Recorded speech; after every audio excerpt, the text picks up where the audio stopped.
também alguns colegas.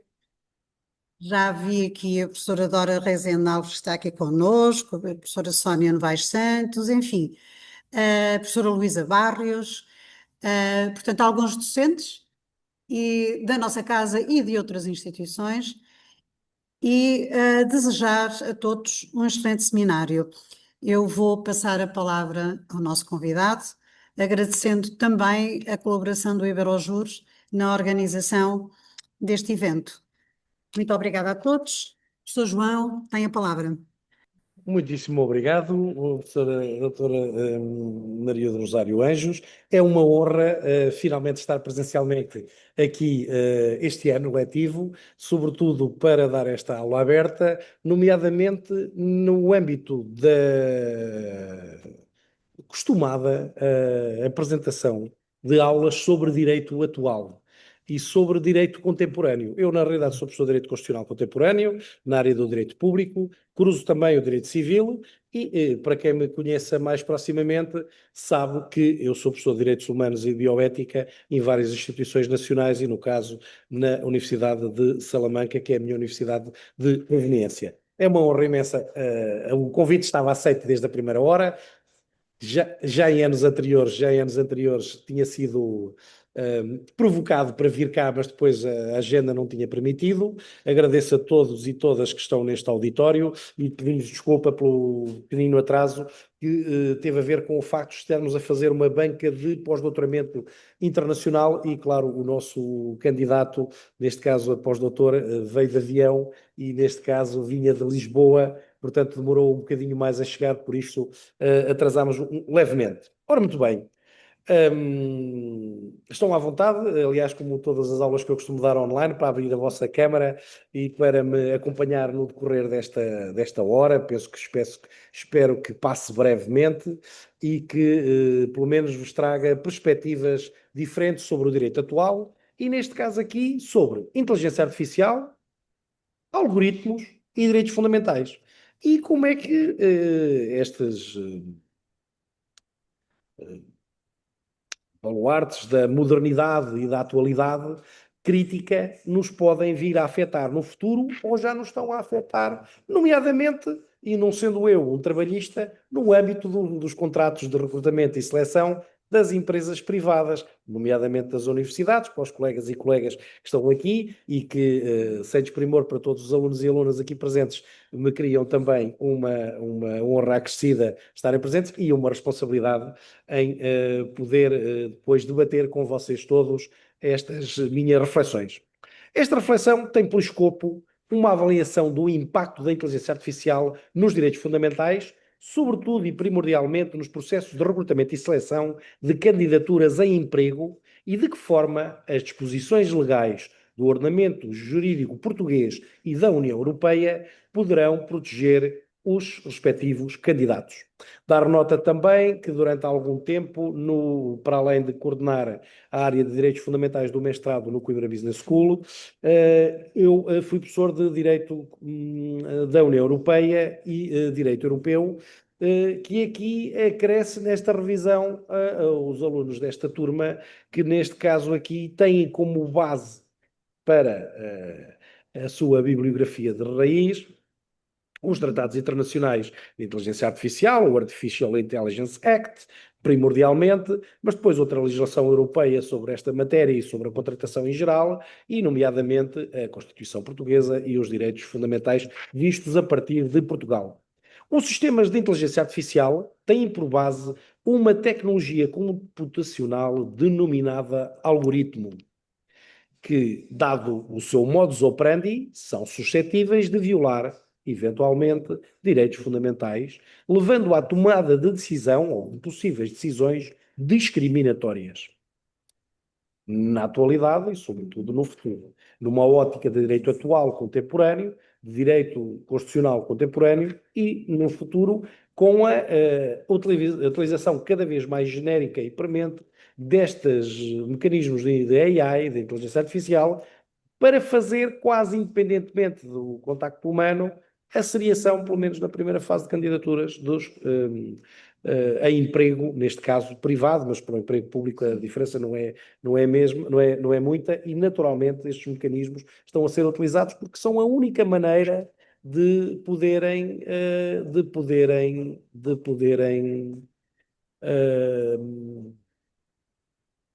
dirimir a contratação ou a revisão de conjuntos de currículos internacionais e nacionais que chegam à contratação quer pública, quer privada. Por conta disso, o Artificial Intelligence Act classifica os sistemas de inteligência artificial de recrutamento e seleção de candidaturas como sistemas de inteligência artificial de risco elevado, e diria eu, de risco muito elevado. Portanto, aquele conjunto de legislação de inteligência artificial que apresenta maior risco de vulneração e, por isso, tem também mais proteções.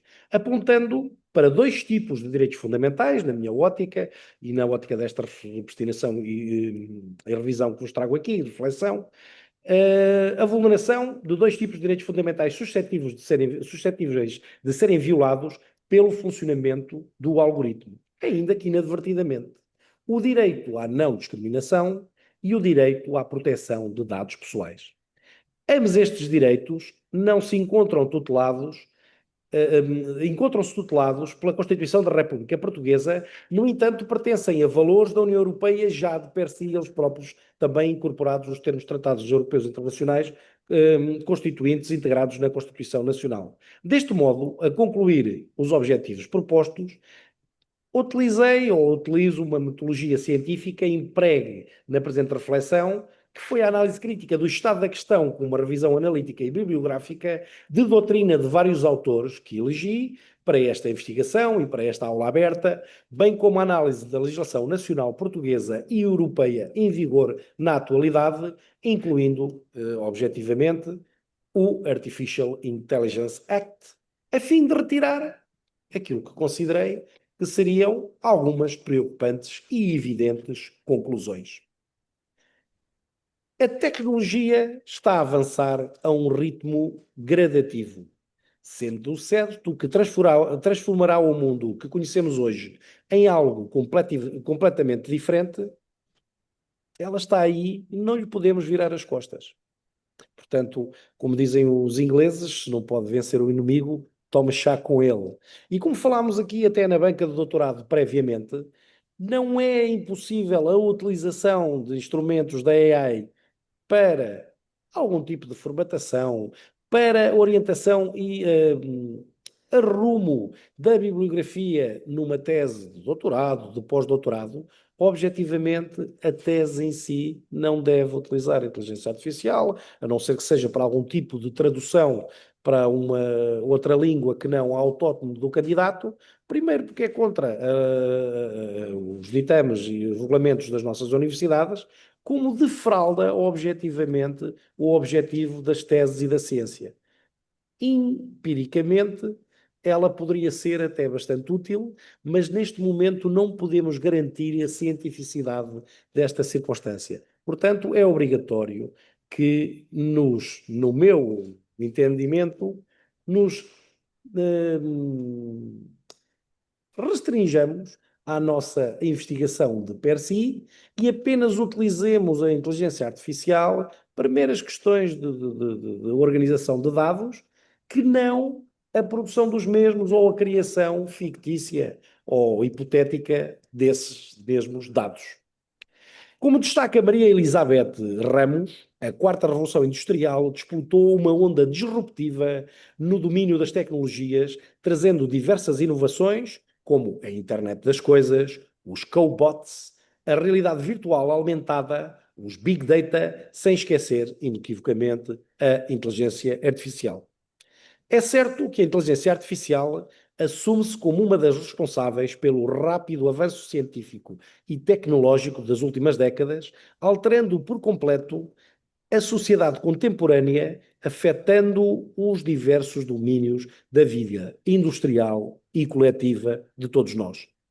O conceito de inteligência artificial, no entanto, surgiu inicialmente no século XX, no ano de 1952, como ramo da ciência da computação, cuja principal premissa é a simulação da capacidade intelectual humana e, em algumas circunstâncias, pode ser de tal modo hábil e capaz, ao ponto até de superar o próprio ser humano.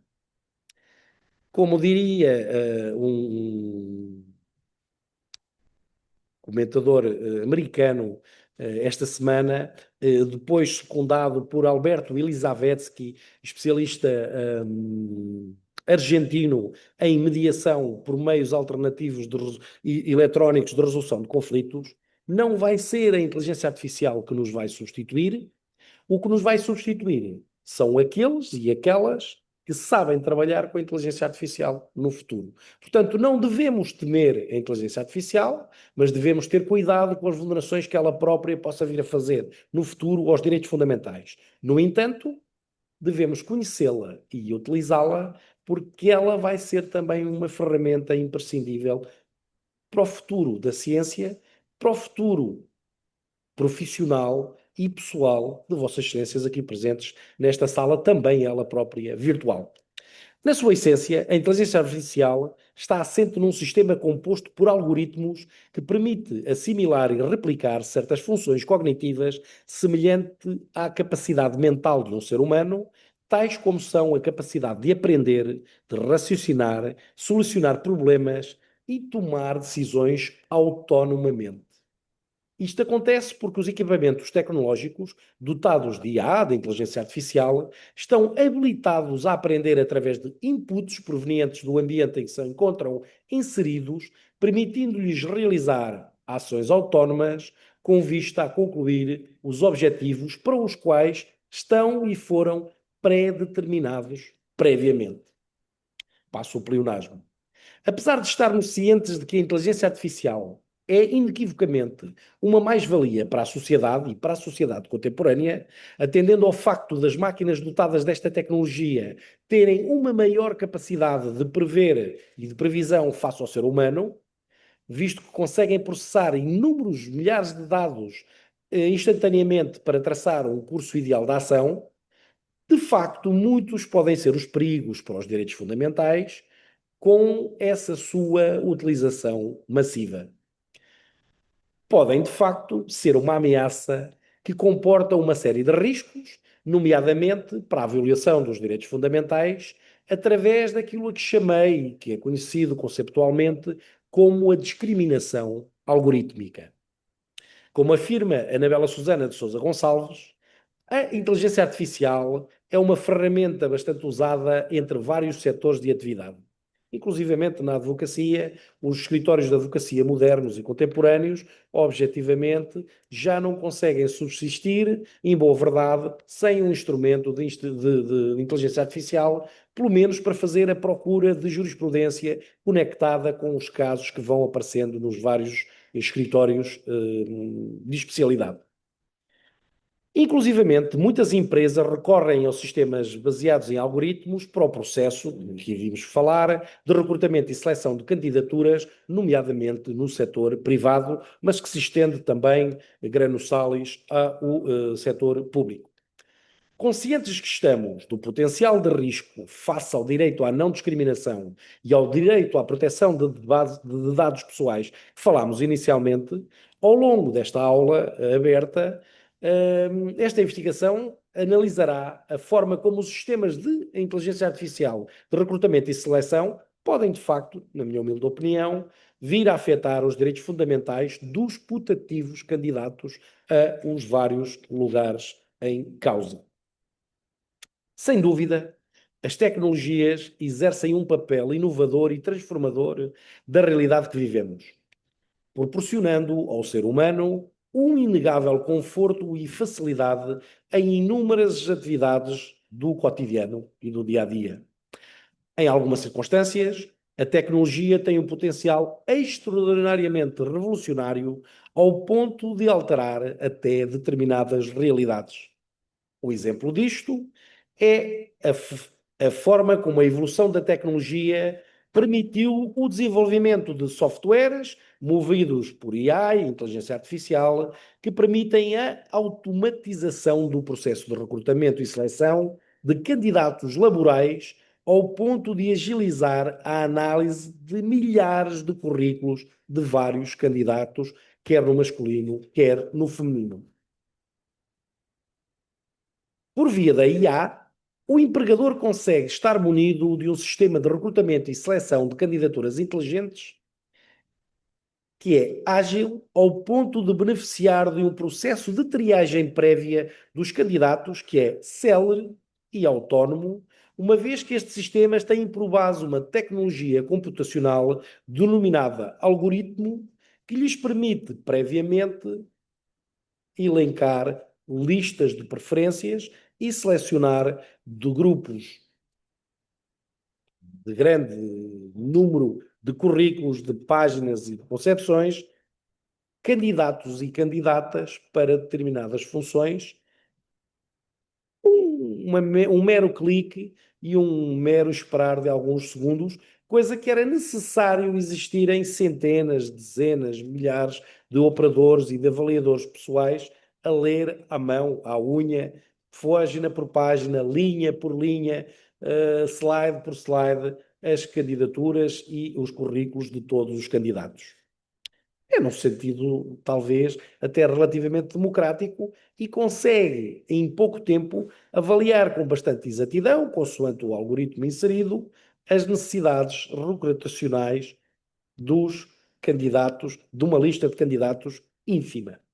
O algoritmo é efetivamente uma instrução matemática, um código, com capacidade de resolver problemas ou efetuar determinadas funções de forma autónoma, em que o seu modus operandi se alicerça na atribuição de respostas, que são os outputs, a determinadas questões suscitadas pelos dados de entrada, os respectivos inputs, com o intuito de alcançar um fim para o qual foi previamente programado.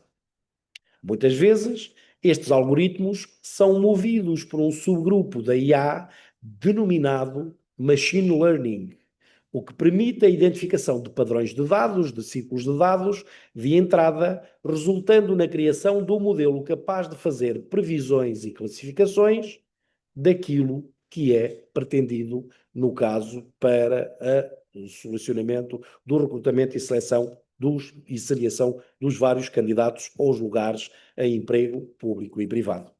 Assim, o empregador obtém um método apto a selecionar as candidaturas por via de extração de dados dos candidatos, pode ser um mero PDF, um e-mail com a indicação e listagem das suas características, dos seus méritos e dos seus títulos, pode ser feito em segundos, onde o sistema identifica padrões e comportamentos, permitindo otimizar as recomendações da candidatura ou dos candidatos mais adequados às expectativas métricas pré-definidas pela própria empresa empregadora.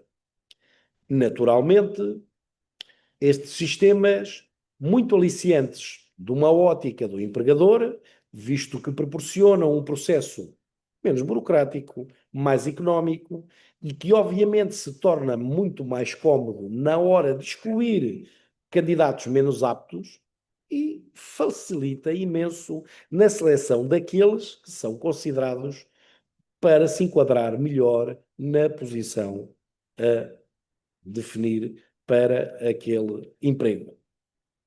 Já na perspectiva do candidato a Mariana Alves Teixeira, considera que num primeiro impacto os sistemas inteligentes de recrutamento e seleção de candidaturas podem evitar uma discriminação consciente dos recrutadores.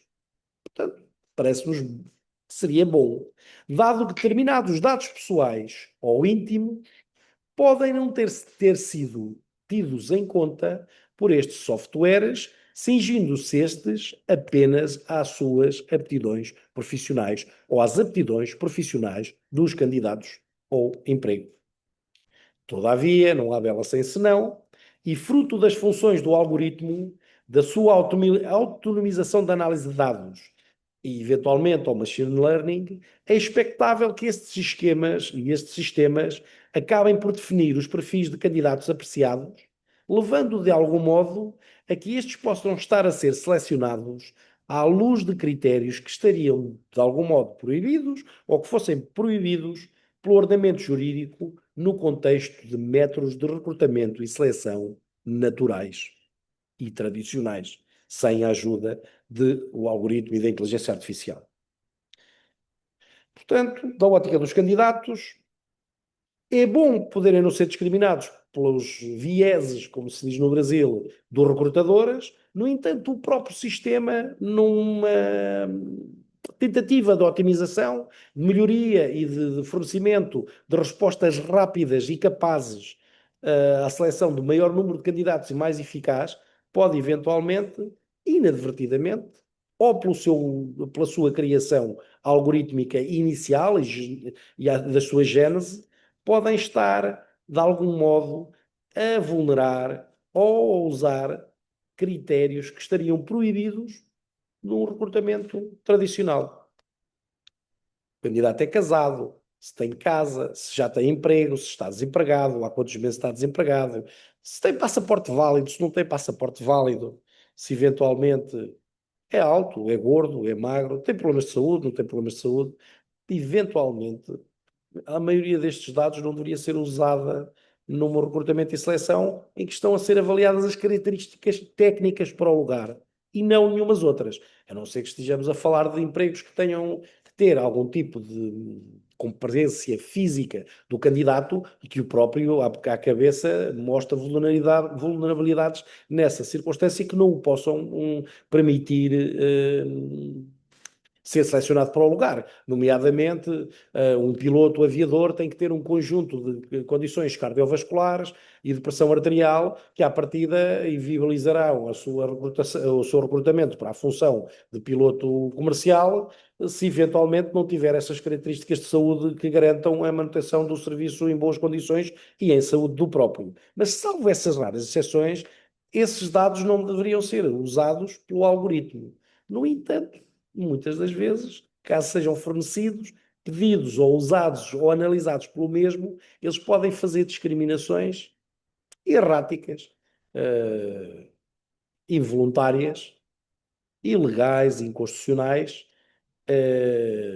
proibidas de alguma maneira, se não tivesse a ser feita a seleção por esses próprios meios. Nesse sentido, afigura-se um grave problema gerado para a ação potencialmente discriminatória do algoritmo, tendo em conta a Agência dos Direitos Fundamentais da União Europeia, evidenciando riscos para os direitos fundamentais nas vertentes do direito à não discriminação e ao direito à proteção de dados pessoais, que têm vindo a atravessar a nossa reflexão crítica ao longo de toda a totalidade desta aula aberta.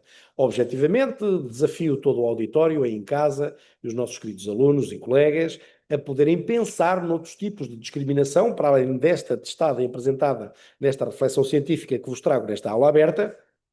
No entanto, quer em termos de direito nacional e, sobretudo, em direito comunitário internacional, objetivamente, estas duas hipóteses de vulneração são de tal modo graves, são de tal modo possíveis e são de tal modo prementes que, nesta nossa reflexão, merecem uma atenção especial.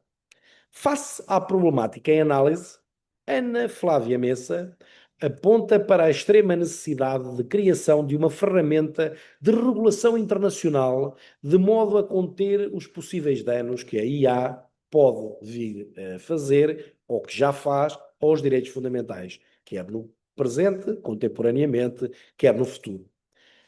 E neste segmento, no dia 13 de julho de 2024, foi publicado o Regulamento da União Europeia, 2024-1689, do Parlamento Europeu e do Conselho, denominado vulgarmente Lei da Inteligência Artificial, de modo a regular este uso da IA no espaço da União Europeia, assegurando, de alguma maneira, o elevado nível de proteção que os direitos humanos lhe merecem, nos merecem e que tem que ser garantido nos termos constitucionais e do direito da União Europeia. Pelo menos neste espaço europeu da União em que nos movemos pessoal e intelectualmente nesta nossa reflexão. O legislador europeu consciente destas ameaças que os sistemas de IA, de recrutamento e seleção de candidaturas, podem vir a ocasionar na esfera jurídica dos candidatos, já preventivamente veio a classificá-los, como falámos anteriormente, como sistemas de IA de elevado risco, de alto risco, de potencial risco de vulneração. Assim, a presente lei de inteligência artificial vem propor regras comuns aplicadas a todos os sistemas de IA de risco elevado, as quais analisaremos aqui um pouco mais à frente. De facto, é natural que os sistemas de recrutamento e seleção dos candidatos elaborem ou venham a elaborar perfis sobre os candidatos que estão em análise, que estão em estudo.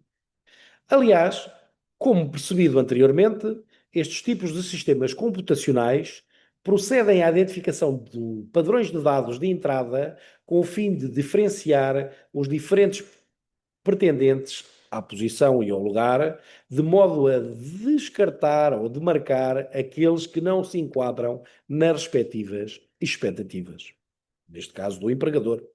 Por isso, admitimos que esta atitude assumida pelo software, num certo sentido, gera um resultado que é essencial às funções por ele desempenhadas e, como tal, não pode de todo ser encarada como algo discriminatório de per si. No entanto, atendendo ao facto destes sistemas serem criados e usados pelo ser humano, eles estão sempre sujeitos a usar e gerar resultados discriminatórios. Devem pensar, o algoritmo em si não é pessoalizante. Ele próprio não quis nem pretendeu discriminar ou excluir aquele candidato. Apenas o código foi feito pelos engenheiros informáticos do futuro, pelos programadores, demonstrou de alguma maneira algum tipo de viés, algum tipo de preconceito originário, quase de Adão e Eva, potencial ele próprio, de passado para o código indelevelmente e ainda que não intencionalmente, podendo vir a gerar resultados discriminatórios no futuro, sejam eles provenientes de algum tipo de negligência ou até de mero dolo intencional, bem como sujeitos estão a preconceitos intrínsecos dos respectivos pais criadores digitais. Pais e mães, entenda-se naturalmente. Assim, como definido por Norbert Tulak, os desenvolvedores, os programadores, os criadores dos algoritmos e ou sistemas de IA devem assegurar a inexistência de qualquer hipótese de ocorrência de tomada de decisões que ponha de facto em causa os direitos, liberdades e garantias dos titulares dos dados analisados, evitando assim, de alguma forma, que estes sistemas procedam a decisões discriminatórias àquilo que falámos anteriormente, à discriminação algorítmica. Ora, como foi referido por Mariana Alves Teixeira, para se identificar uma situação de discriminação, os sistemas de IA têm de ter como critério de diferenciação as chamadas características protegidas ou fundamentos proibidos para essa própria discriminação. No fundo, as características protegidas ou fundamentos proibidos de discriminação são características de facto consagradas nos artigos 21, número 1 da Carta de Direitos Fundamentais da União Europeia e no artigo 14, número 2, ele próprio da Convenção Europeia dos Direitos Humanos, que remetem ao sexo, à raça, à cor ou origem étnica ou social, características genéticas, a língua, religião, quaisquer opções políticas, pertença a uma maioria nacional, regional ou europeia, riqueza, nascimento, deficiência ou discapacidade, como preferem chamar os espanhóis, idade ou sequer orientação sexual. No contexto português, os direitos fundamentais consagrados na Constituição da República Portuguesa têm por base o princípio da dignidade da pessoa humana, servindo de pilar para todo o ordenamento jurídico, e inclusivamente para limitar as relações jurídicas do cotidiano, fruto do princípio da autonomia privada, plasmado, como saberão, no artigo 405 do Código Civil Português. Assim, é importante destacar que, por força do artigo 18, número 1 da Constituição da República Portuguesa, as entidades particulares e públicas estão intimamente vinculadas ao respeito pelos direitos, liberdades e garantias nas relações entre si. Portanto, os direitos fundamentais constitucionalmente tutelados e garantidos dos candidatos a uma vaga de emprego devem ser respeitados pelos recrutadores, não devendo este ser alvo de discriminação infundada, pelo que a Constituição da República Portuguesa, por força do princípio da tutela jurisdicional efetiva, do artigo 20 da Constituição de Portugal, garante o acesso à defesa de todos os cidadãos de todos os seus direitos individuais por via do acesso à justiça e aos tribunais. Eu próprio, não foi dito no introito inicial, a própria querida professora, a coordenadora, a professora Maria do Rosário Anjos, é uma digníssima, ilustríssima advogada internacional, e neste caso especialista em direito tributário e administrativo, mas em muitas outras circunstâncias, a começar por smart cities, direitos humanos e empresas. Ela própria, advogada, saberá muito bem que isto é assim, e eu próprio também, advogado com escritório em Coimbra e com assinatura nos advogados europeus CCBE, também me deparo com essa inevitabilidade da necessidade de proteção dos direitos individuais pelo livre e direto acesso à justiça e aos tribunais. Deste modo, o cidadão comum e cidadã obtém uma garantia de transparência e de um certo tipo de responsabilização da entidade privada face aos seus direitos fundamentais. O mesmo acontece com as entidades públicas também, naturalmente. E nesta circunstância, com o direito ao acesso aos tribunais e à justiça, podemos combater aquilo que julgamos ser, ou que sabemos ser, ou que sentimos ser a discriminação que é feita contra nós e contra os nossos direitos, liberdades e garantias, os nossos direitos fundamentais constitucionalmente reconhecidos, ou dos nossos constituintes, dos nossos alunos, dos nossos candidatos putativos ao emprego público e privado.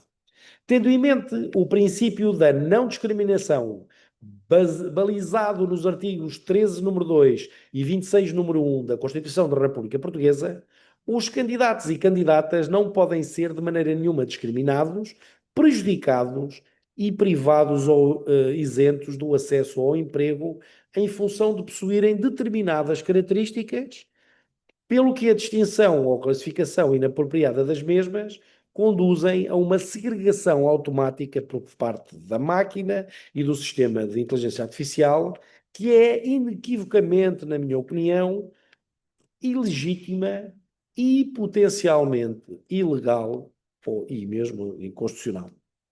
No entanto, a proteção legal em matéria de direitos fundamentais, em particular, dos direitos humanos em geral, confere ou conferida pelas constituições de todo o mundo e mesmo pelo direito antidiscriminatório, talvez não seja suficiente, até porque o candidato terá um grande desafio em demonstrar perante os tribunais, em juízo e ao juiz, que efetivamente foi alvo de discriminação. E isto é um desafio para os advogados, é um desafio para os candidatos, é um desafio jurídico da barra, nas questões da prova, conseguir demonstrar que um sistema que não dominamos, que um sistema que não conhecemos, que um código que não dominamos nem escrevemos, intencional ou inopinadamente, vulnerou os nossos direitos porque nos discriminou em razão de algum daqueles fatores que nós consideramos que estavam protegidos e que eram inivioláveis e que, à partida, não poderiam ser usados para nos afastar de determinada candidatura. Logo, a lei de inteligência artificial, como a denominámos atrás, vem impor na sua secção 2 um conjunto de requisitos para a utilização dos sistemas da IA de elevado risco, como falámos, que é o nosso caso, cujos quais se desdobram em implementação de um sistema de gestão de riscos para garantir a existência de revisões e atualizações sistemáticas, a fim de identificar possíveis riscos ao longo do uso, bem como gerir aqueles que já são conhecidos. E passo a citar: os sistemas de IA de risco elevado que utilizem técnicas que envolvam o treino de modelos com dados devem ser desenvolvidos em conjunto de dados de treino, validação e teste para cumprir determinados critérios pré-definidos, pré-estabelecidos pela presente lei. E passo a elencar: existência de documentação técnica acerca do próprio sistema de IA de elevado risco, antes da colocação em mercado ou em serviço, devendo ser constantemente atualizada. A necessidade do sistema de IA de elevado risco permitir, tecnicamente, o registro automático de eventos ao longo da sua vida útil, para sabermos o exato momento em que foi feita a discriminação, em que ela pode ter ocorrido e efetivamente verificarmos se ela ocorreu ou não. Com o intuito de tecnicamente rastrear o funcionamento do sistema a favor da transparência do sistema de IA de elevado risco, de forma a permitir aos responsáveis pela implantação do mesmo interpretar os resultados do sistema e utilizá-los de uma forma equitativa e adequada. Inequivocamente, na minha opinião e na da lei de inteligência artificial, supervisão humana obrigatória durante o período em que estão a ser utilizados, a fim de prevenir e vir a minimizar os riscos. Mais ou menos como os aviões. Os aviões de longo curso, automáticos e modernos, já têm um sistema de piloto automático, só quase não levantam e aterram, do resto, os pilotos já quase não precisam de fazer nada para o avião de Lisboa ou do Porto atravessar transcontinentalmente portanto, o Oceano Atlântico para o Brasil. No entanto, a supervisão humana de pelo menos 2 pilotos dentro da cabine garante a sanidade psicológica de todos os passageiros e a garantia, de alguma maneira, que se houver alguma falha na máquina, alguma falha na gestão de controle de voo do próprio avião, ou até das indicações que são dadas pelas torres de controle, ou outras circunstâncias atmosféricas ou outras que aconteçam durante o voo, temos a possibilidade de ter uma resposta humana adequada, atempada, falível, inequivocamente, mas como segunda opção para levar o avião a bom porto, o barco a bom porto que passa o pleonasmo. A fim de prevenir e minimizar os riscos, a obrigatoriedade dos sistemas de elevado risco terem um nível apropriado de exatidão, solidez e, sobretudo, de cibersegurança. Uma proteção dos dados aí contidos que garantidamente inviabilize a ingerência, a alteração, a falsidade dos dados por terceiros interessados em alterar os resultados obtidos de forma legal, defraudando a segurança dos mesmos e vindo a obter resultados que de outra maneira, sem intervenção fraudulenta, não viriam a acontecer. No entendimento de Mariana Alves Teixeira, o Regulamento Geral sobre Proteção de Dados na União Europeia, neste caso o RGPD, como todos sabem, pode proteger o candidato ou candidata a emprego de duas maneiras. Passo a elencar. Limitar o acesso do empregador a determinados dados pessoais que podem fundamentar decisões discriminatórias, nomeadamente através de determinados princípios de tratamento de dados, e, no segundo momento, prevenir ou permitir ao candidato ele próprio ter o controle sobre os seus próprios dados, retirando-os, controlando-os, alterando-os no sentido de os corrigindo, caso eles tenham sido indevidamente ou incorretamente ou até em menos qualidade inseridos. Portanto, terem sido colocados menos dados ou qualificações do que aquelas que são as necessárias para a avaliação do candidato. No primeiro domínio, importa atender ao exposto no artigo 5º do RGPD, uma vez que é nele que se refletem os princípios sobre o tratamento dos próprios dados. Apesar deste artigo elencar taxativamente uma série de princípios, somente nos focaremos no princípio da licitude, por razões de controle de extensão do nosso trabalho e da nossa aula aberta, e por nos parecer que é aquele que aporta neste momento alguma mais objetividade, maior objetividade a esta nossa reflexão. Na gênese do princípio da ilicitude, encontram-se várias motivações legais que legitimam o tratamento de dados pessoais pelo responsável do próprio tratamento. Para este efeito, deve-se atender a uma lista constante do artigo 6º, número 1 do RGPD, caso a intervenção e o tratamento de dados se verifique numa das alíneas, atendendo-se que o tratamento é legítimo, se assim acontecer, caso contrário, o mesmo será, nesses termos, infundado. No contexto laboral, o tratamento de dados pessoais pelo empregador apenas se baseará nas circunstâncias das alíneas A, B e F do artigo 6º, número 1 da RGPD, e a linha A remete para o livre consentimento prestado pelo titular dos dados pessoais à entidade que os irá tratar posteriormente para uma determinada finalidade, neste caso o recrutamento e seleção do candidato, no caso para os efeitos de candidatura a uma determinada posição laboral. No que tange à linha B, a licitude do tratamento de dados consubstancia nas relações contratuais ou pré-contratuais o normal funcionamento. É evidente que alguns dos dados sobre o candidato são objetivamente necessários para aferir da sua posição face à determinada vaga. Contudo, grande parte de dados pessoais poderão não ser sequer pertinentes, o que evidentemente leva a que a sua recolha para aquele fim seja naturalmente ilegítimo.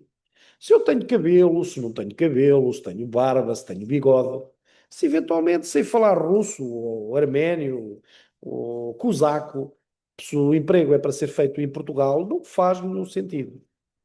Por último, resta-nos a linha F, que reflete na legitimidade do tratamento de dados pessoais na ótica do superior interesse do empregador, quando este não consiga fundamentar a intenção de tratamento com base nas alíneas anteriores. Objetivamente, se estivermos à procura de um candidato a júri de uma banca de doutoramento, ou eventualmente de pós-doutoramento, como aconteceu agora previamente a esta aula aberta, o arguente, no meu caso eu próprio, tenho que ser para uma banca de doutorado titular do grau que me pretendo avaliar, neste caso doutoramento, e no caso do pós-doutoramento, grau de pós-doutoramento. Objetivamente, se estivermos a falar de uma banca de agregação, naturalmente, ou para professor associado, em princípio o grau mínimo será professor associado para os arguentes da banca, e quando não, catedrático. E, objetivamente, é obrigatório esta seleção e esta tecnicidade, porque a legislação assim obriga. Obviamente, não podemos pôr arguentes e júris e bancas com grau inferior a avaliar candidatos a grau superior. E então, nesta circunstância, o empregador poderá ditar de que só aceita um determinado tipo de grau para aquele tipo de função, e ainda mais podem até decretar que dá-se preferência a algum tipo de universidade pública estatal reconhecida pelo Ministério da Educação ou alguma outra com reconhecimento da mesma valia científica. E para esse efeito, esses dados e grata especialidade para aquela típica função não são em si não elegíveis ou ilegais, são apenas circunstâncias que se inserem aqui nesta linha em que o empregador não conseguiu, por alguma forma, fundamentar em nenhuma das outras alíneas esta necessidade específica de um determinado característica, avaliação, grau ou outra do candidato ou candidata à função. Claro que este tratamento de dados por parte do empregador apenas deve visar os dados estritamente relevantes para o exercício daquela profissão a que se candidata. Se eu sou praticante de taekwondo, tenho cinto negro de jiu-jitsu ou de judo, ou sou mestre ou avaliador de karaté, é perfeitamente irrelevante se eu me estou a candidatar à função de professor de Direito Constitucional Contemporâneo, de Direito Civil. Basicamente, a qualificação terá que ser professor em Direito com especialidade naquele ramo do direito público ou privado.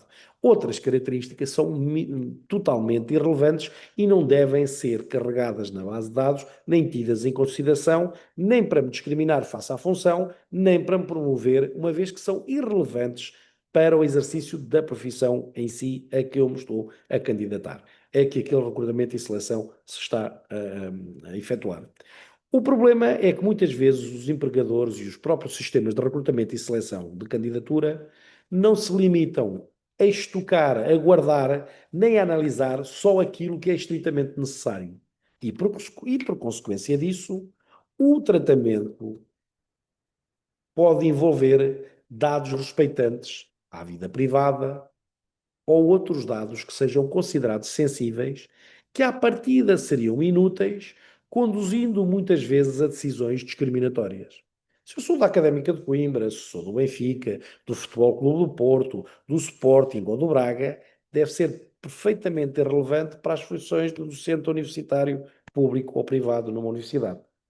No entanto, uma vez inseridos estes dados, sendo cooptados pelo algoritmo, sabe-se lá Deus como, poderão eventualmente promover-me para um lugar que eu não teria acesso de outra maneira, ou eventualmente ao contrário, excluir-me, porque tenho um tipo de característica que os outros não têm, e excluírem-me também nessa particularidade.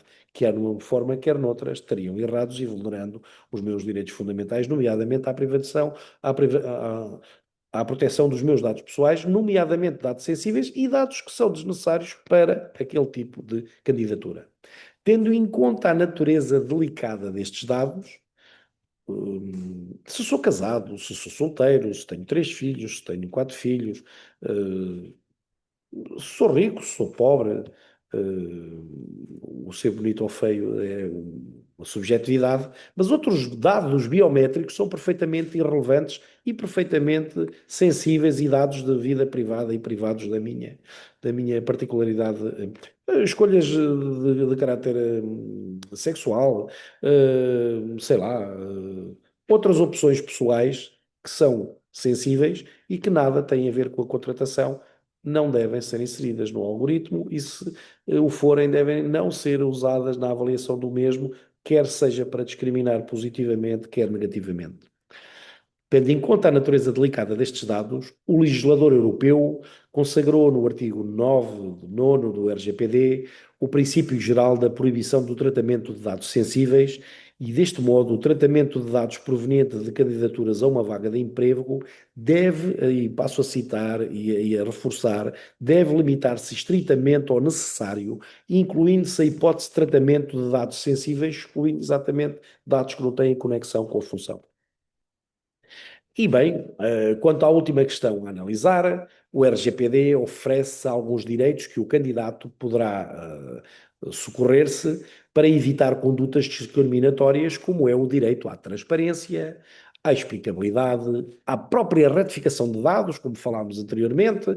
Dizer, não, os senhores não consideraram que eu era advogado europeu, como diria a querida colega a professora Maria do Rosário Anjos. Oh, professor João, esqueci-me da sua Universidade de Salamanca. É a mais antiga até que eu tenho no meu currículo e é daquela onde eu tenho funções de coordenador da pós-graduação, o coordenador de doutorado e, eventualmente, é aquela onde eu me doutorei. Mas se isso é aquilo que, eventualmente, melhor me caracteriza no meu currículo, eu peço uma retificação e devo pedir que seja inserido no meu currículo, na minha certificação desta aula aberta, uma vez que me seja pedido horas de aula em instituições a convite nacional ou internacional para alunos de mestrado, como é o vosso caso, a minha titulação e a minha proveniência também é importante, porque aquilo que disser o certificado pode determinar a minha futura contratação ou outra circunstância no futuro para uma outra aula aberta ou noutra instituição do ensino superior, nomeadamente espanhola. No caso, não referenciar a minha Universidade Espanhola no meu currículo pode levar a que as universidades espanholas que me quisessem contratar por lapso em tendência que eu não tinha experiência com o direito espanhol e, como tal, não teriam interesse no meu ingresso como docente nessas matérias e excluíam-me a partida exatamente porque eu não tinha indicado ou o algoritmo não tinha ficado sabedor ou utilizador do dado de que eu sou docente e coordenador, no caso, e doutorado, no caso, pela Universidade de Salamanca, para além da Universidade de Coimbra, naturalmente. Os direitos à transparência.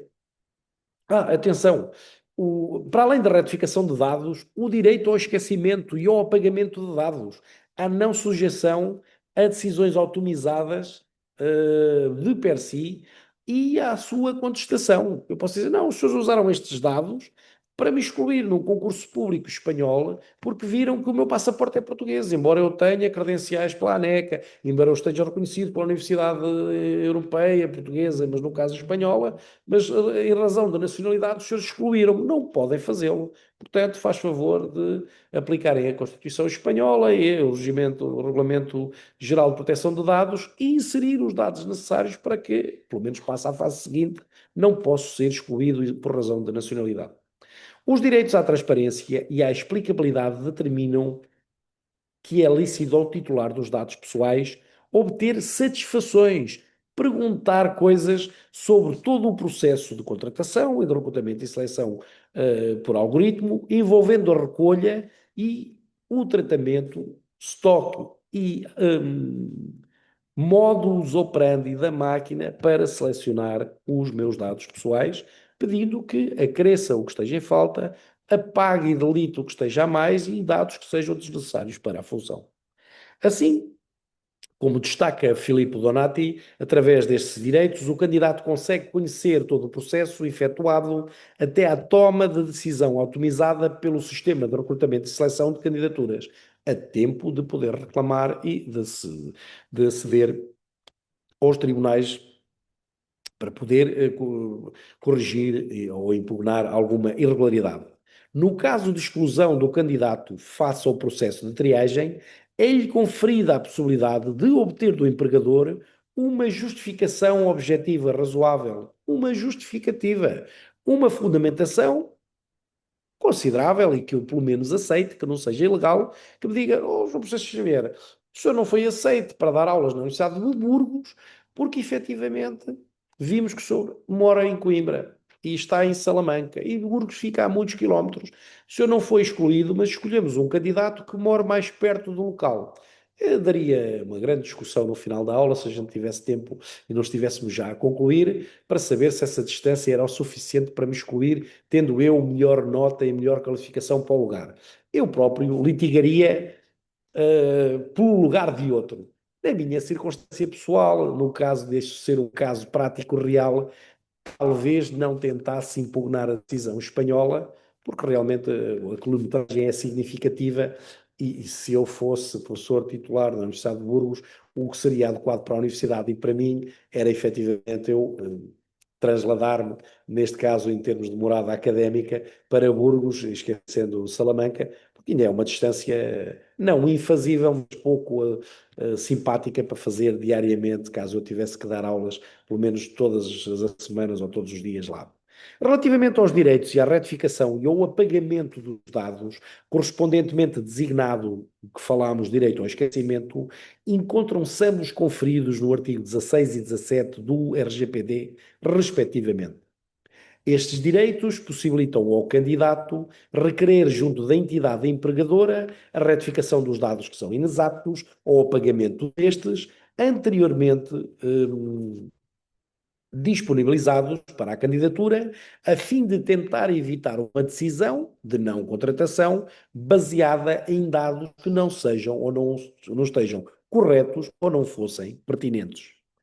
Por fim, e vamos a caminho das conclusões, na inevitabilidade da decisão de exclusão do candidato ter sido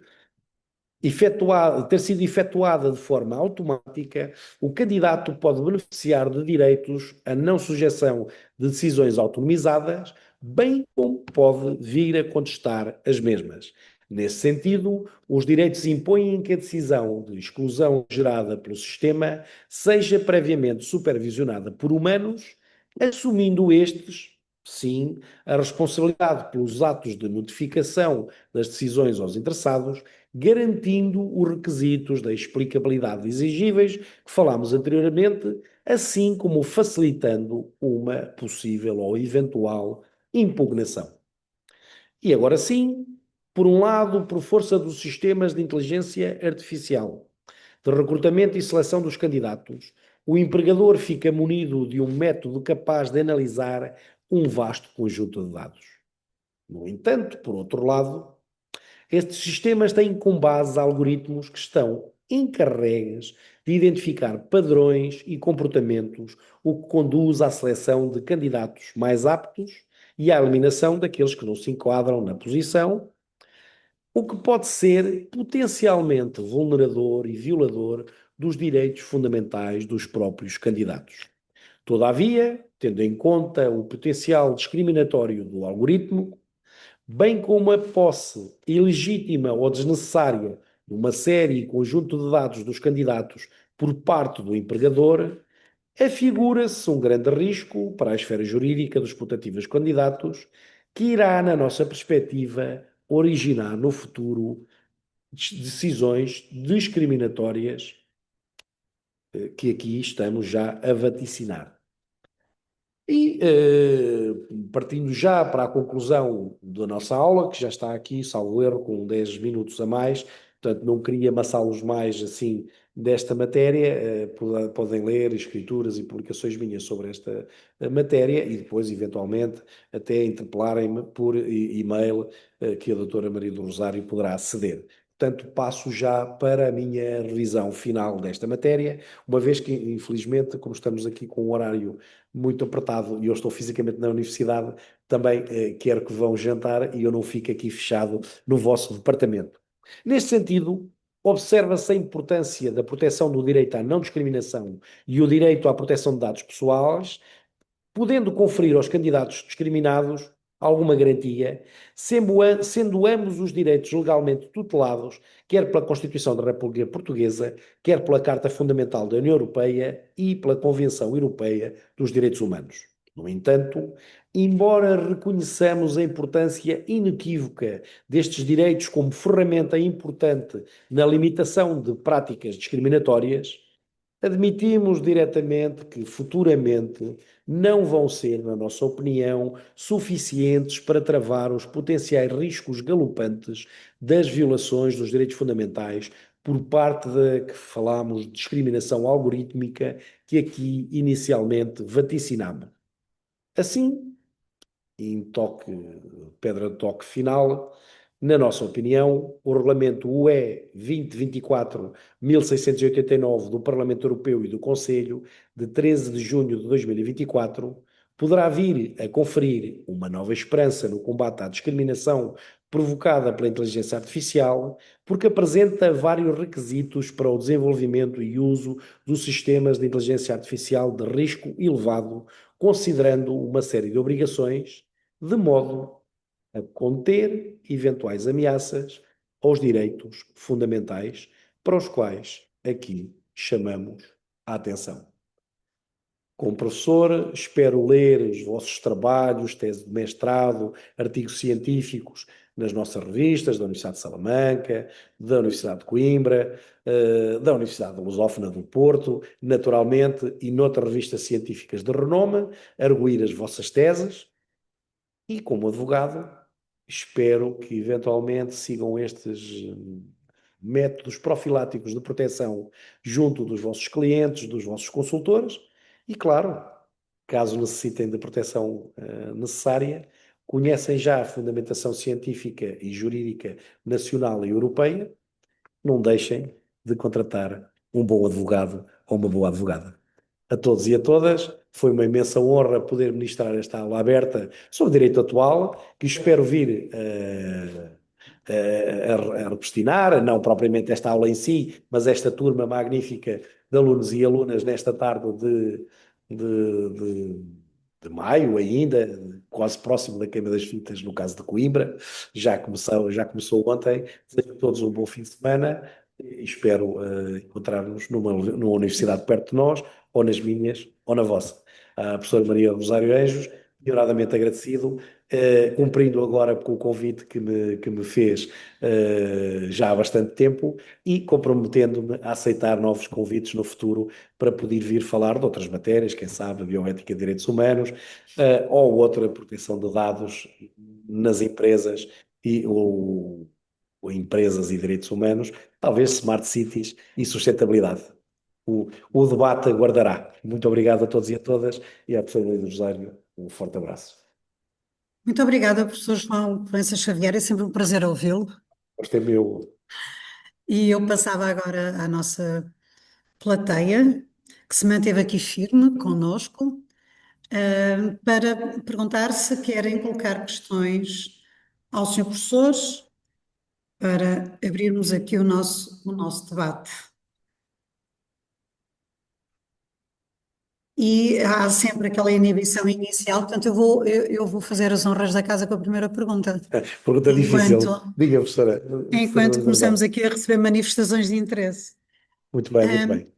Eu gostava que o professor nos dissesse alguma coisa sobre, na sua perspectiva e em função também da investigação que tem realizado, se acha que os sistemas de segurança, de privacidade, em inglês, os PETs, Privacy Enhancing Systems, se são efetivamente fiáveis ou se ainda lhe inspiram alguma desconfiança.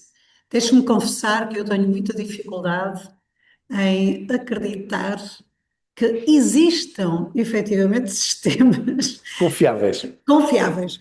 Mas Bem, como não sou especialista, gostava de ouvir então, sobre isso. professora, ilustre professora Maria do Rosário Anjos, vou aqui responder, não respondendo, mas dizendo uma coisa que aprendi com uma cliente minha de direito da família. Ó, professor, o senhor não sabe, mas os únicos maridos confiáveis só são dois. Quais é que são? São os que estão mortos ou estão na cadeia. Oh, minha senhora, por amor de Deus, o senhor não diga isto, então eu sou doutorado em Direitos Humanos, e advogado, tanto humanitário, o senhor, por amor de Deus, não diga isso em lado nenhum, menos ao pé do juiz. Não, não, doutor, não é mal nenhum, sabe porquê? É os únicos que a gente sabe onde estão. Portanto, em relação à pergunta que me faz, e agora tentando responder de alguma maneira, o que é que eu tenho a dizer? E também não respondendo diretamente, mas usando aqui uma metáfora também da inteligência artificial. Ora bem, temos vindo aqui a falar, e foi falado aqui até nesta banca de pós-doutorado, da minha pouca resiliência na utilização de inteligência artificial para fazer teses de ciência mundial, se queremos que o direito seja tido em conta como uma ciência ao nível das ciências exatas.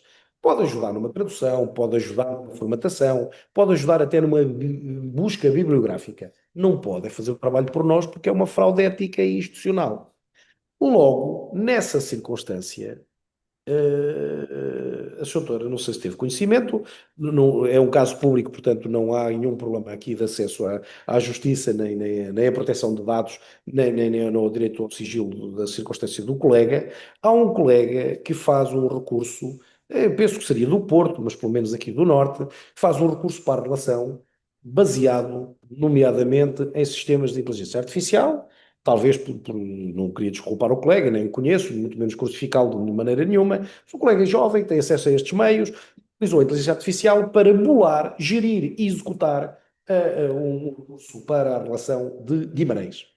Ora, muito bem, e ele confiou cegamente nas competências da própria ferramenta que estava a utilizar.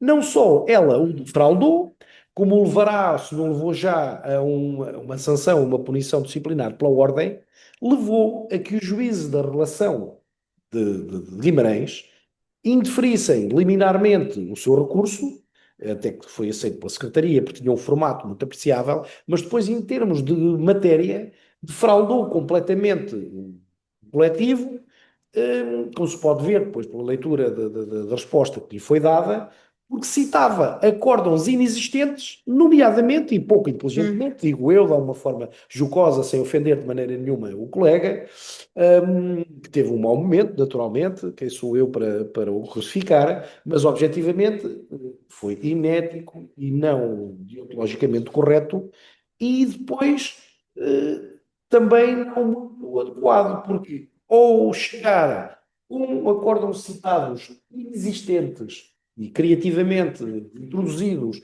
para essa inteligência artificial em que ele confiou, basicamente os próprios juízes do Tribunal de Guimarães disseram: não, mas nós somos juízes aqui, nestas datas, estes acórdãos não existem. Vamos lá ver os outros. Foi mesmo grosseiro. Não vou dizer que fossem ver os outros e não chegassem à mesma conclusão. Mas nem deu muito trabalho, porque o próprio juiz disse: não, eu não fiz este acórdão, isto não existe, nós não temos cá este número. Foi uma coisa básica. Portanto, extrapolando agora para a sua questão, eu entendo que no machine learning o sistema não aprende só com aquilo que nós introduzimos em termos de código. Ele vai irmanar-se com outras máquinas em sistemas de backdoor, com legislações mundiais, até eventualmente extraplanetárias, que possa conectar-se, que a gente desconhece de alguma maneira. E nessa circunstância futurística e de sci-fi, objetivamente está a aprender com coisas que nós não lhe ensinamos. Obviamente, se puser veneno no bolo, o bolo vai estar inquinado. Ah, diz assim, não, mas eu não pus veneno no bolo. Claro que não pôs veneno no bolo, mas usou uma conexão de Tinha veneno. rastro de um outro bolo que estava contaminado. E então, se de per si damos de barato e eventualmente eh, a inteligência artificial que detém essa nossa obrigação de proteção dos nossos dados, do nosso funcionamento e um determinado conjunto de regras, não nos pode chegar em situações de nudez, em situações de casa de banho, em situações de privacidade, em situações de determinadas deliberações de bancos coletivas, porque nós próprios mandamos ser tudo exatamente para seguir o resultado Uhum. final. Para isso existem atas para a transparência de tudo o que passou. Objetivamente, como todos dizemos e todos sabemos, todos somos utilizadores de smartphones e de telemóveis, já não estamos seguros em parte nenhuma. E sem pôr, temos que pôr aqui um vilão, ainda bem que o Trump não fala português. Ele está-nos a ouvir com certeza absoluta. Ou Todos os alguém por ele. sistemas que nós usamos, eu não uso o telefone, mesmo sem a minha intencionalidade, são todos vindos da América. Logo é o sistema anglo-saxónico, não assinou os nossos tratados, não concordamos, pelo menos eu, não sei o que pensam os alunos da turma e os colegas também aqui presentes, não concordo nada com a política nacional e internacional, e não é só da proteção de dados, é que toda a humanitária, a política de guerra, a política de paz e tudo demais. E nessa circunstância, é de lá que vêm os inputs, esses que entram nas nossas máquinas e que as fazem crescer e que, através desse machine learning, acaba por contaminar aquilo que seriam os sistemas em que, à partida, os nossos coders, os nossos engenheiros informáticos do futuro, basicamente tinham assegurado tudo o que nós aqui estudamos nesta aula aberta em termos de precauções humanas, do homem médio e do engenheiro informático do futuro, calibrado para a proteção de direitos humanos fundamentais. No entanto, há sempre um backdoor à espera de nos poder contaminar e não estamos livres desse risco. Não acho que é o suficiente para deixarmos objetivamente de usar determinantemente a inteligência artificial. Aliás, eu acabei de dizer isso no início. Ela chegou, é incontornável, não lhe podemos fugir, mas devemos garantir de alguma maneira que esse tipo de contaminação não acontece e, sobretudo, uma coisa. Nós não podemos impedir que os nossos filhos apanhem pandemias ou sejam contaminados por algumas bactérias. Mas uma coisa podemos fazer inequivocamente: podemos garantir que não são os nossos filhos a contaminar os filhos dos outros. E então, pelo menos, devemos nós criar sistemas de acordo com a lei, com o rule of law, objetivamente com os tratados internacionais, com a Constituição, e à partida garantir que quando fizermos o sistema, ele não estava a prioristicamente contaminado. E a culpa, eventualmente, será de terceiros, entretanto, intencional ou não intencionalmente, entraram por modos indevidos no nosso sistema e ilegalmente, às vezes criminalmente, nos vieram vulnerar. Portanto, o bystander tem que vir de algum lado. E nós somos a Europa, o velho continente, sem nenhum colonialismo, que não quero ser cancelado de maneira nenhuma, mas para esse efeito, acho que se não for a Europa manter a compostura, Quem não acho será? que vai ser a China e a América que vai fazer. Muito bem. Pois, esse é o grande desafio, e há pouco, quando falava na questão da. O exemplo que deu do advogado que faz um recurso Curso usando inteligência artificial. artificial. Isso está a acontecer até, por vezes, nos orientadores. Nas técnicas. Temos de ter o máximo cuidado Foi a a nossa verificar discussão isso. aqui. Eu não acho que a tese de pós-doutoramento não deva ter algum tipo de ajuda eletrónica. Mas com O próprio certeza, PDF é em si claro. um sistema Mas temos de ter muito de cuidado com a software. informação que vamos ver ao sistema. Com certeza que sim. Realmente, a ideia que os dados são reunidos numa grande caixa de areia, não é? A ideia da sandbox. Portanto, aquilo Não, fica ali não, num amontoado de dados. e ficam todos aqui a saber, todos e todas os alunos que nos estão aqui a ouvir, que podem ficar totalmente, os professores que se estão a candidatar, catedráticos, se quiserem, podem usar o que quiserem. O que seja legal e os vossos regulamentos permitem, seja ético, correto, também em termos de moralidade, de vossa ética pessoal, possa ser admitido nas vossas instituições. Mas não se esqueçam de uma coisa: o sigilo é imperativo para fazer um trabalho único, pela primeira vez, registado como ciência em todo o mundo. E a partir do momento que fazem aquilo que é permissível, que é traduzir um abstrato ou um resumo para inglês, os dados que lá inserem passam a estar disponíveis em base de dados alheias e podem, entretanto, publicar antes de vocês defenderem. E quando vai o buscador da própria universidade ver se o trabalho é original, aquele próprio trabalho foi plagiado e copiado por outros e vocês veem os vossos trabalhos de doutoramento, mestrado, pós-doutorado, a vossa carreira totalmente destruída porque mostraram um jogo antes de jogarem o póquer da ciência. E nessa circunstância, nós não sabemos quem é que está a guardar esses dados desses tradutores.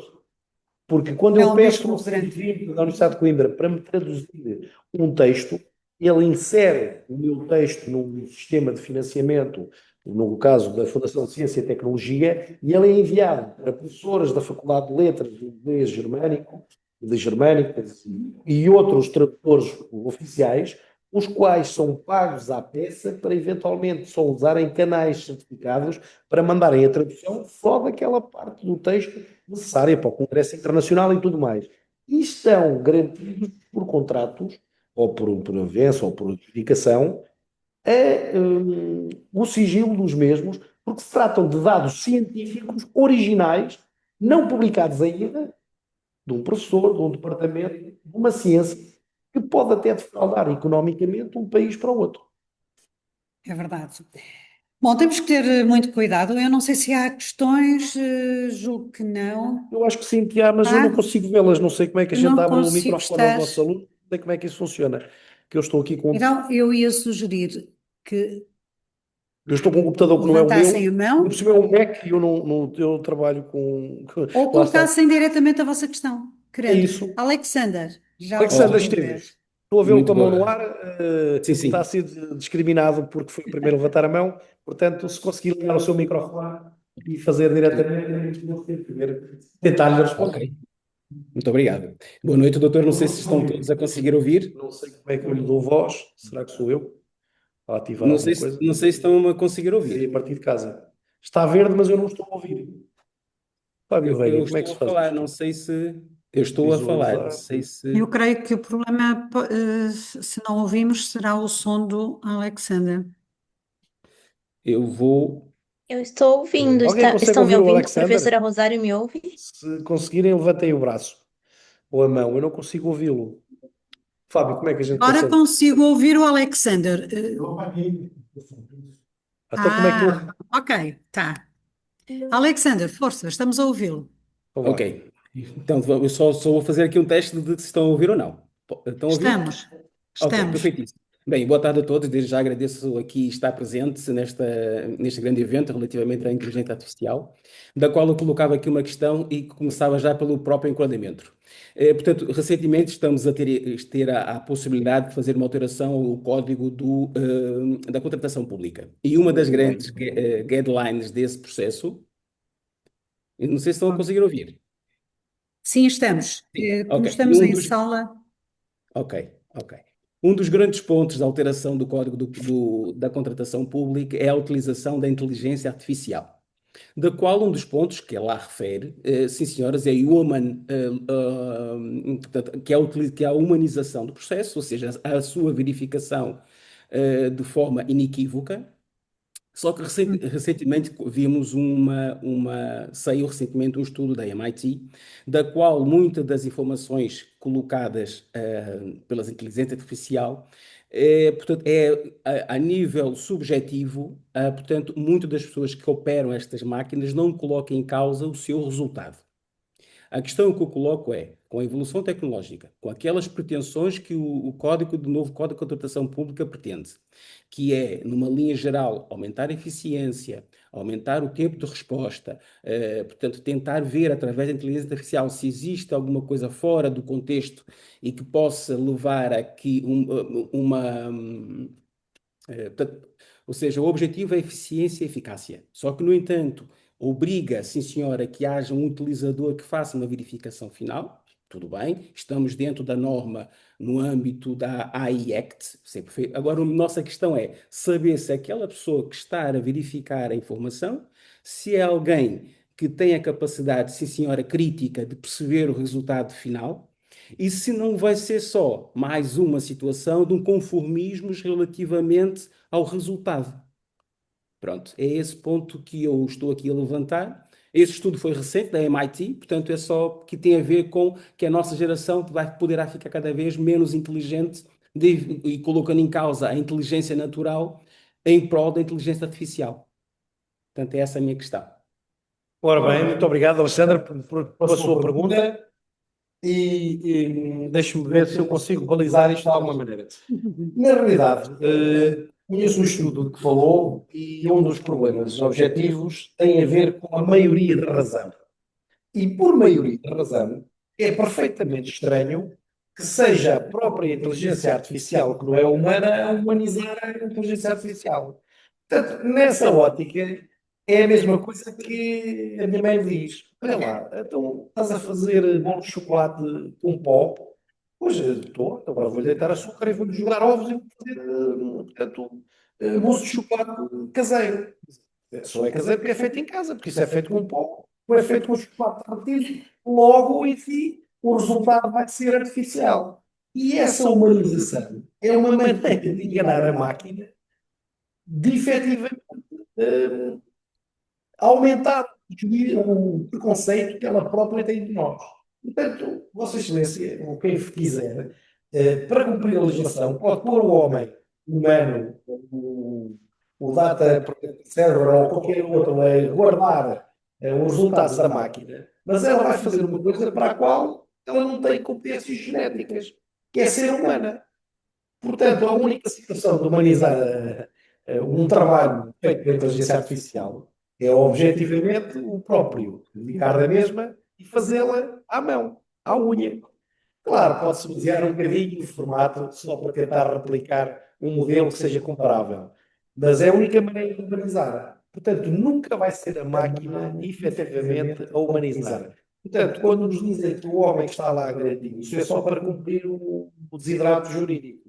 Porque, na realidade, a própria máquina está a copiar outras vieses que outras máquinas, preconceitos e outros, criaram ao longo. Portanto, acho que eu falo de uma maneira grave, de uma maneira cantada, de uma maneira não sei o quê. E a máquina vai-me replicar mais ou menos com uma caricatura de mim próprio, como ela me vê. Não é como eu sou na realidade. Portanto, usa a minha genética, o meu gene, e a minha voz gravada, pura, por um tipo de sistema filtrado, ou então, se me quiser ouvir, independentemente de ser por meio informático, tem que ir no concerto do Orfeão de Coimbra em que me ouça cantar Porque mesmo ouvindo a gravação num CD na sua casa com alta fidelidade, estamos sujeitos à qualidade de gravação com o Orfeão, portanto, o coral académico não profissional do Coimbra, embora sejam mais antigos, teve mais ou menos tempo a gravar com isenção de ruído, com qualidade de CD, com capacidade de 6, 20, 36 bandas. Então não há nada que possa substituir o a capela e ir ouvir ao vivo. Podemos pôr uma inteligência artificial a cantar. Claro, conseguem ouvir o João Francisco Xavier a cantar como o Freddie Mercury, que é mentira. Eu acho que não canto assim tão mal, mas de todo não sou Freddie Mercury. E então, quando fazem o meu avatar, é portanto, uma utilização muito criativa e intelectual da mesma coisa, que é, eu nunca pensei como é que seria eu a cantar. Portanto, é um exercício criativo. Agora, ao contrário, não. Vamos pôr a inteligência artificial a cantar como João Francisco Xavier. Nem a minha mãe consegue. Só indo me ouvir ao vivo. E claro, uma coisa que posso dizer, Alessandra, a gente quando fica mais velho, pior fica. As máquinas talvez possam ficar melhor, mas nós ficamos piores. Pelo menos eu penso isso dos 25 para os 50. E então uma coisa é certa. Podendo haver com 25 anos quem cantasse melhor, garantidamente lhe digo, eu com 25 anos cantava muito melhor do que canto agora com 50. Agora, sem é defender melhor, mas a voz já não é a mesma. Portanto, no caso, a gente pode pôr quem quiser a guardar a vinho. Mas se deitarmos sulfitos e sulfatos, não é economia circular. Portanto, estamos a utilizar químicos e já não estamos a deixar a natureza funcionar. Portanto, já não estamos no agronegócio estruturado, quase milenar, sem qualquer adição de componentes externos ao que é a natureza e ao que é a sustentabilidade. Portanto, temos que fazer aqui também algumas ficções e para deixarmos passar os serviços feitos pela inteligência artificial, temos que pensar que a humanização é razoável, até ao limite da vulneração dos direitos. Quando isso começar a acontecer, temos que deixar de utilizar. Vai acontecer com os telemóveis e com as crianças. Não sei se tem filhos, já vai à minha casa, acho que vão bater. Ó pai, eu vou ter o telefone aos 12 ou aos 14. Ó pá, o filho, eu só tive aos 40 e tal. Não sei qual é o teu problema. Não, não, mas tu és velho, já és velho. Portanto, um dia destes vai ter que haver uma lei, e já está a acontecer nas escolas públicas, já está a ser retirado. Aliás, o meu filho já na instrução primária já não tem acesso a qualquer quadro digital, pelo menos dentro da escola, que não seja para aprender. Isso é interessante. Mas caminhamos para algumas escolas norte-americanas de alto nível que já só têm tablets para funcionar, já não escrevem, não têm canetas, é tudo digital, tudo no dedo. Obviamente que essas crianças nunca saberão escrever. Pronto, Verdadeiramente, nunca a não vão ser com um fazer, teclado. nunca vão mandar aqueles bilhetinhos que a gente mandava aos namorados de infância a dizer quer sair comigo, queres ir ao baile finalista. Não vai ser assim, vai ser História por uma chata. WhatsApp, vai ser por WhatsApp, vai ser por WhatsApp. Exato, exato. Exato. Não sei se eu respondi à sua questão, mas temos que ver essas coisas assim vamos lá pensar. A inteligência artificial é como aquele seu amigo malandro. O amigo sabe sempre que ele o pode enganar. Mas mesmo assim joga dinheiro contra ele. Não joga é muito, joga só 5 euros, pronto. Porque ele já sabe que tem a bola com a mão, no bilhar, há sempre uma circunstância. Claro que o meu amigo seguido não deixa. No entanto, também não mete lá muito dinheiro, que é para, eventualmente, para o caso de ser defraudado, não, o prejuízo for menor. Muito bem, eu não sei Obrigado. se há mais alguma questão, não vejo aqui ninguém de mãozinha no ar. É sexta-feira, já É isso, já está pensamos toda a gente bastante. cansada. Foi uma aula dura, assim, desculpa. Eu também tem a ver com o que eu venho cá poucas vezes, então aproveitei agora de passar, mas a ideia é deixá-los a refletir sobre esta matéria e depois voltaremos ao tema e a outros temas também interessantes e disruptivos. Ao contrário, depois venho também ler o que vocês vão escrevendo, no sentido que eu tenho chegado à conclusão das minhas investigações, dos meus alunos e das minhas universidades, ou em sentido diferente daquilo que eu próprio até agora cheguei, exatamente porque há coisas que vocês vão experienciando noutros países, outras dificuldades, e à partida nós ainda não temos. Vou só dar uma nota muito breve para fechar. Eu e o professor Fábio Veiga estivemos, salvo erro, há 2 ou 3 anos, num congresso internacional sobre Eurolaw, e era para ser na fronteira da Ucrânia, e foi em Rechov, mas não na universidade. Foi dentro do município. Só nós acabamos juristas, desde o juiz do Supremo Tribunal Polaco, alcaides, portanto, municípios da região, 90% da sala eram todos engenheiros de dados. E eu perguntei, que é que queremos tantos engenheiros de dados? Têm todos a mesma função. Não, um era uma base privada de saúde, de Rechov, o outro era o engenheiro do município, o outro era o engenheiro de dados biométricos dos militares da fronteira com a Ucrânia, eram todos de agências institucionais. E sabe o que é que eles queriam fazer, Alexandre e todo o auditório? Queriam apenas fazer uma coisa, a utilizar o RGPD, a legislação constitucional internacional europeia e a constitucional da Polónia, para fazer uma coisa.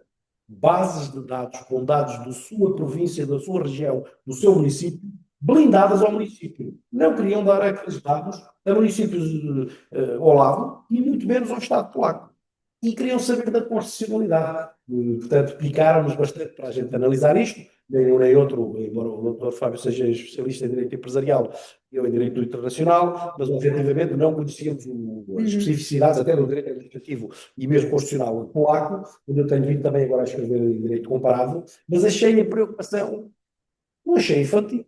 Pensei, isto nos vai acontecer a nós. O problema é que os nossos municípios já deram os dados todos a toda a gente, nomeadamente, se bem se lembram, o município de Lisboa deu ao russo os dados dos ucranianos residentes em Portugal, pondo a vida deles e da família deles em risco no Estado português também. De russos dissidentes. Dissidentes, correto. Portanto, vejam lá a gravidade para os direitos humanos internacional que aqui vai. E os polacos, que já foram um povo muito sofrido e que são um bocadinho desconfiados, estão a preparar, portanto, barreiras a diques, pequenos diques, para que o dilúvio não seja tão grande no país deles. Portanto, AI, namorar, desconfiar.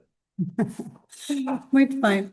Sr. João Proença Xavier, muito obrigada por este seminário, foi interessantíssimo. Quando quiseres, estarei cá. Nós estamos quase a terminar a edição de 25-26. Exato. E, portanto, iniciaremos lá para outubro. É um desafio, porque eu virei cá falar de outra coisa, para não ouvirem sempre a mesma Este ano tivemos 3 seminários, se a memória não me falha, sobre IA. Dois, seguramente, o seu e o do professor Wilson. O professor Wilson deu em termos de direito informático internacional e também em nanotecnologia, considero um especialista mundial. Foi ele que trouxe para a minha base de dados essa matéria e acho de uma premência em proteção de dados, necessidade de dados genéticos e informações da nanotecnologia em termos de direito da saúde, brutal, e eu escrevi no direito biomédico, para além de ser um orador magnífico, nada comparado comigo, coisa brilhantíssima, Canária, é um grande amigo, os dois, e deve ir, sempre que puder, deve ir no TK, porque ele é extraordinário. Dois excelentes seminários, e sendo assim, não havendo mais questões, eu despeço-me dos nossos estudantes, colegas, enfim, todos os que estiveram aqui connosco hoje, agradecendo mais uma vez ao professor João Proença Xavier, e voltaremos a ter um dia desses por cá. Desejo a todos um excelente fim de semana e até ao próximo seminário, que será o de junho, e com esse concluiremos a edição do ano letivo 25-26, não me enganei no ano. Não, tudo bem. Ok, 26-27 ainda bem. Ainda vem a caminho. Muito bem. Muito boa tarde a todos. Agradecer a este auditório e aqui aos colegas também brindaram com a presença física aqui esta aula virtual, mas também com o auditório presencial. Muito obrigado por terem também esperado por nós e também entregado nesta reflexão. A todos, muito obrigado. Obrigado.